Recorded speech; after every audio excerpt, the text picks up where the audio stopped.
சந்தா, உனக்கு நீச்சல் தெரியுமா? ஆமா தெரியும். அப்ப நீ போய் நில்லு. நீங்களும் வாங்கல. இல்ல சந்தா, எனக்கு பயம். நான் அந்த பொருள் எல்லாம் பாத்துக்கிறேன். நீ போய் விளையாடு போ. உனக்கு எவ்வளவு நேரம் வேணும்னாலும் விளையாட்டு வா. அது பரவாயில்ல, எனக்கு தெரியும். நீங்க வாங்க. இன்னும் கொஞ்ச நேரம் இருக்கலாமா?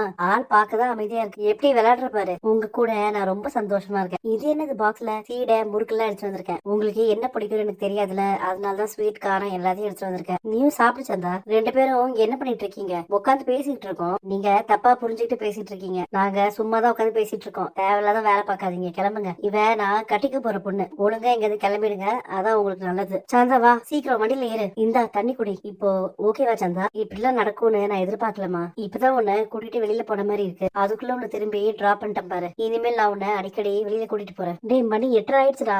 அதனால என்னடா இப்போ? எனக்கு பசிக்குதுடா. நீங்க போய் சமைங்க. எனக்கு சமைக்க தெரியாது. அண்ணன் எப்படா வரும்? அவர் தான் சந்தா கூட வெளில போயிருக்காருல. அவர் வரதுக்கு லேட் ஆகும். அப்ப நாமளே சமைச்சிடலாம். என்ன பண்ணலாம்? தோசை? அடை என்னங்க எப்ப பாரு தோசை தோசைன்னு. நல்லா சோறு வச்சு அதுல சுட சுட சிக்கன் குழம்பு ஊத்தி சாப்பிடலாம்.